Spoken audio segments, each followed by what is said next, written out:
Let's talk about compilers and interpreters. They're both programs that help us to run other programs. A compiler translates a program from one language to another. It has a source language that, let's say Haskell for example, and that means that the compiler's input is some program, let's call it P, in Haskell. And it has an object language or a target language. That's the language it compiles to. Maybe that's C. And what we get out is the same program. That's to say, a program with the same extensional properties as the input program P, but in the target language. Of course, in order to make any use of the compiler, we have to ask what language the compiler is in. So perhaps if the compiler is already in something like x86 machine code,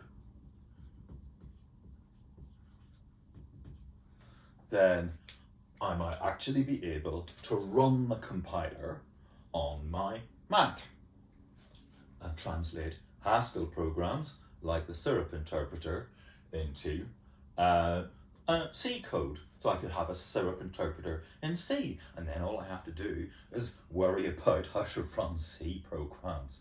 And that's a whole other problem. I need a C compiler, something that will compile C, perhaps even down to x86 machine code. Once I get my program into x86 machine code, I can run it. Meanwhile, what does an interpreter do? Well, an interpreter for a language, maybe it's even an interpreter for syrup, takes both a program, let's say it's another program P in syrup, along with the input for P, and it produces the output for P. That's to say, the interpreter actually runs program P and delivers its output. The compiler does not run program P. It merely translates it from one language to another. Again, we have to ask the question, what is the interpreter written in? Can we actually run the interpreter?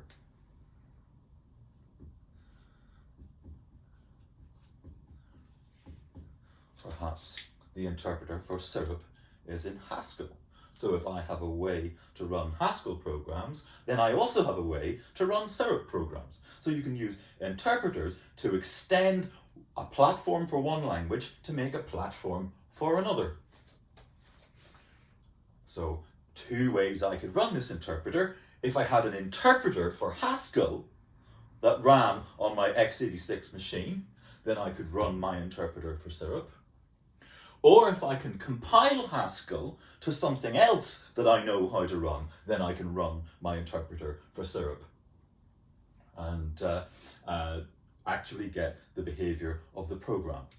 So 2 ways to get programs to run.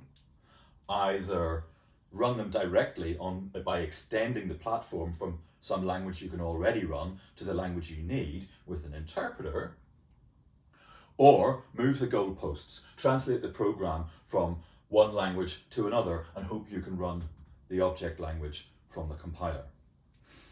Now, let me just finish by saying that there are 2 special cases of compilers and interpreters. An assembler is a compiler for assembly language that produces machine code. We've done that by hand with the Tiny Machine. Meanwhile, an emulator is an interpreter for the machine code of some other machine. So for example, when Apple Macs switched over from IBM PowerPC processors to Intel processors, they had an emulator for the old processor so that the old software would still run. And indeed, we've been teaching you to be a tiny emulator, and of course, the software that marks your tiny tracing contains a tiny emulator.